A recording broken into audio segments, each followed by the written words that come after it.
Pessoal, então voltamos para tratar dos artigos seguintes. Agora a gente já está entrando no capítulo 5 das práticas comerciais, né? O fornecimento de produtos e serviços ele passa aí por duas fases, considerando que a maior parte da prestação de serviço há junto aí o fornecimento de um produto. Fornecimento de produto, a fase de produção e a fase de comercialização. E as práticas comerciais cuidam desta segunda fase, de comercialização. Bom, o primeiro artigo aqui, que está nas disposições gerais, nós já estudamos ele, o artigo 29. Para fins desse capítulo e do seguinte, né, nós estamos falando aí do capítulo das práticas comerciais, do capítulo da proteção contratual, equiparam-se aos consumidores todas as pessoas determináveis ou não, expostas às práticas nele previstas, né? Então temos aqui a previsão do consumidor por equiparação, né? Conceito abstrato, toda a coletividade indeterminável de pessoas exposta às práticas comerciais ou às práticas contratuais são equiparados aos consumidores, nós já vimos isso. Bom, aí na seção 2 já trata da oferta. Vamos ver então o que diz o artigo 30. Toda informação ou publicidade suficientemente precisa, veiculada por qualquer forma ou meio de comunicação, com relação a produtos e serviços oferecidos ou apresentados, obriga o fornecedor que a fizer veicular ou dela se utilizar e integra o contrato que vier a ser celebrado. Muito bem, então nós temos aqui o regramento da oferta, né? A manifestação unilateral e exteriorizada da vontade do fornecedor, que vincula, obriga o fornecedor que dela se utilizar, né? Desde que ela seja suficientemente precisa, o que significa que os exageros publicitários, chamados de puffing, ou também aquele chamado dolus bonus, né? Que é um embelezamento feito pelo vendedor, né? Compre isto, porque esse produto é maravilhoso, é o melhor que tem, é o mais bonito. Esses exageros, evidentemente, por falta de precisão, não vinculam o fornecedor. Muito bem. Esta vinculação é tal que o que constar da oferta, tudo aquilo que constar da oferta, integra o contrato e em muitos casos se sobrepõe à previsão contratual, porque é neste momento, no momento da oferta, no momento em que o consumidor se depara com a publicidade, que é a espécie do gênero oferta, é que ele decide pela contratação, né?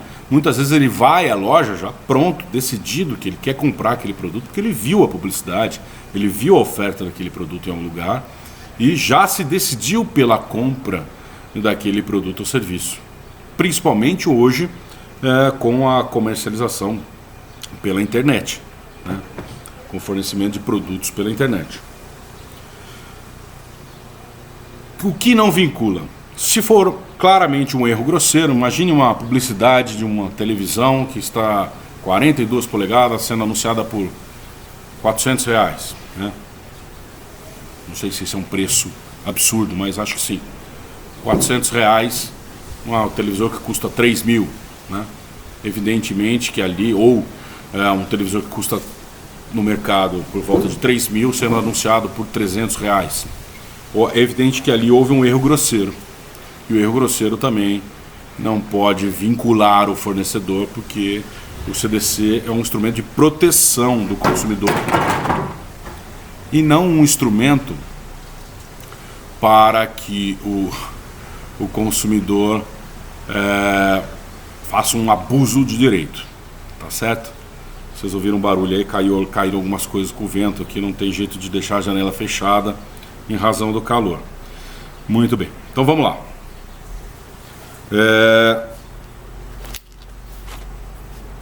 O artigo 31 diz o seguinte: a oferta e a apresentação de produtos ou serviços devem assegurar informações corretas, claras, precisas, ostensivas e em língua portuguesa sobre suas características, qualidade quantidade, composição, preço, garantia, prazo de validade, origem, entre outros dados, bem como sobre os riscos que apresente à saúde e à segurança dos consumidores.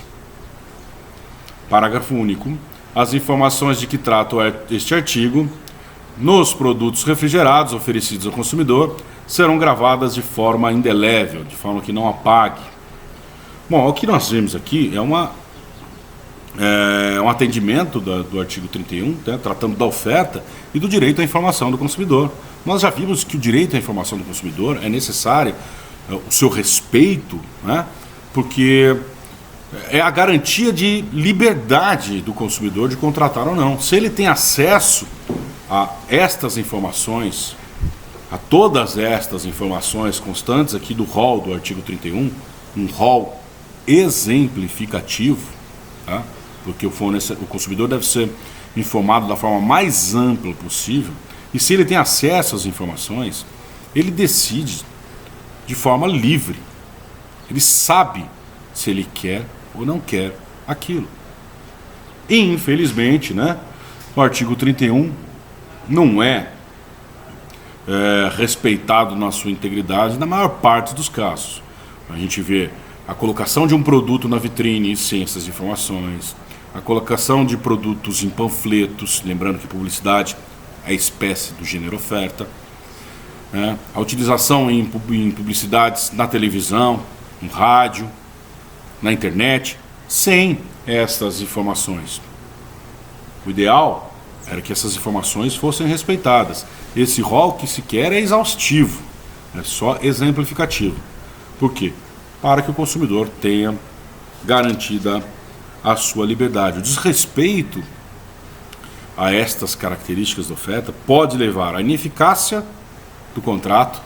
Vamos lembrar aqui que o consumidor não está obrigado por aquilo que não foi lhe dada a oportunidade de tomar conhecimento de forma prévia, anterior à contratação, né? Então pode gerar ineficácia do contrato, o desrespeito a estas características da oferta. Pode levar à nulidade de cláusulas, se a oferta é incompatível com o contrato.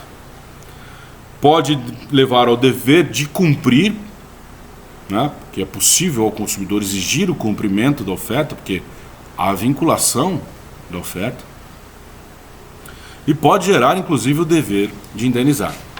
Muito bem? Então, importantíssimo aí o respeito à previsão do artigo 31 caput e do parágrafo único também, né, que foi trazido aí pela Lei 11.989 de 2009. Muito bem, artigo 32. Os fabricantes e importadores deverão assegurar a oferta de componentes e peças de reposição enquanto não cessar a fabricação ou importação do produto. Olha só. Então, enquanto não cessar a importação, os fabricantes e importadores devem assegurar o fornecimento de peças de reposição. Aí o parágrafo único diz o seguinte, ó: cessadas a produção ou importação, a oferta deverá ser mantida por período razoável de tempo na forma da lei. Não temos a lei. Não há uma regulamentação desse dispositivo. Até porque é muito difícil, né? Porque por quanto tempo é razoável? Qual é o prazo razoável? O prazo razoável, como bem leciona o professor Luiz Antônio Risato Nunes, é o prazo de vida útil do produto, né? Se o produto, um veículo, um carro, tem uma vida útil de 15, 20 anos, as peças de reposição devem ser mantidas por esse período, após cessada a fabricação, porque o último modelo desse veículo deve se contar um prazo de vida útil a partir da fabricação do último modelo. No entanto, cada produto tem uma vida útil diferente, não é verdade? Se a gente pegar, por exemplo, um pendrive, não tem a vida útil de um veículo, não é verdade? Então é difícil uma regulamentação nesse sentido, e essa lei não existe. Então aqui o que se deve levar em consideração, segundo o professor Luiz Antônio Risato Nunes, é a vida útil, a durabilidade do produto. Artigo 33. Em caso de oferta ou venda por telefone ou reembolso postal, deve constar o nome do fabricante, o endereço, embalagem, publicidade em todos os impressos utilizados na transação comercial. Então, isso não se aplica só à venda por telefone, se aplica especialmente à venda por internet. Vamos lembrar aqui que o CDC já tem uma certa idade, por isso que ele se refere a telefone e reembolso postal. Modalidades pouco utilizadas hoje em dia. Parágrafo único. É proibida a publicidade de bens e serviços por telefone quando a chamada for onerosa ao consumidor que a origina. Então ligou lá no fornecedor, no serviço de atendimento ao consumidor, por exemplo, e por sua conta, você fez a ligação, e o fornecedor se aproveita desse momento e fica te empurrando publicidade, isso é vedado pelo CDC. E existe um decreto também, decreto 6.523 de 2008, que aliás veda a publicidade nos serviços de atendimento ao consumidor, se não houver uma autorização expressa do consumidor para que se possa utilizar a publicidade. Muito bem. Parágrafo 3, artigo 34. O fornecedor do produto ou serviço é solidariamente responsável pelos atos de seus prepostos ou representantes autônomos. Então aqui é uma regra que não poderia deixar de existir. Então todo vendedor, funcionário, empregado ou representante, ainda que autônomo, de fornecedores de produtos e serviços que por acaso causarem algum dano ou se comprometerem através de algum tipo de oferta, obrigam aí o próprio fornecedor a cumprir essa oferta ou a reparar o dano que foi por ele causado. O STJ, em algumas decisões sobre publicidade de concessionária, reconheceu a responsabilidade também da montadora. Em outros casos não reconheceu, Então não aplicou aí a responsabilidade, não reconheceu a responsabilidade da montadora pela publicidade feita por consórcio com o mesmo nome da montadora. Tipo, não é exatamente esse o caso, mas eu só estou citando a título de exemplo. Então você tem a Volkswagen e o consórcio Volkswagen. Então nesse caso a fabricante Volkswagen não foi responsabilizada pelos contratos firmados pelo consórcio Volkswagen. Mas, em outra situação, como eu disse, a concessionária, então a concessionária Ford do município de Jaú fez uma determinada publicidade e a montadora foi responsabilizada solidariamente. Recusa no cumprimento de oferta, está ali no artigo 35. Se o fornecedor de produtos ou serviços recusar o cumprimento à oferta, a apresentação ou publicidade, o consumidor poderá alternativamente à sua escolha: 1. Exigir o cumprimento forçado da obrigação nos termos da oferta, apresentação ou publicidade, aceitar outro produto ou prestação de serviço equivalente, e 3. Rescindir o contrato com direito à restituição de quantia eventualmente antecipada, monetariamente atualizada e a perdas e danos. Então, são essas as consequências da recusa do cumprimento da oferta. E no artigo 84 há a previsão do seguinte: na ação que tenha por objeto o cumprimento da obrigação de fazer ou não fazer, o juiz concederá a tutela específica da obrigação ou determinará providências que assegurem o resultado prático equivalente ao do adimplemento. Aí tem, parágrafo 1º, a conversão da obrigação em perdas e danos somente será admissível se por ela optar o autor, ou se impossível a tutela específica ou a obtenção do resultado prático correspondente. Parágrafo 2º, a indenização por perdas e danos se fará sem prejuízo da multa. Aqui está fazendo referência ao artigo 287 do Código de Processo Civil, do antigo Código de Processo Civil. Parágrafo 3º, sendo relevante o fundamento da demanda e havendo justificado receio de ineficácia do provimento final, é lícito ao juiz conceder a tutela liminarmente ou após justificação prévia, citado o réu. Parágrafo 4º. O juiz poderá, na hipótese do parágrafo 3º ou na sentença, impor multa diária ao réu, independentemente de pedido do autor, olha só, astrente por ofício, de ofício, se for suficiente ou compatível com a obrigação, fixando prazo razoável para o cumprimento do preceito. Então pode estabelecer a multa diária aqui, inclusive de ofício.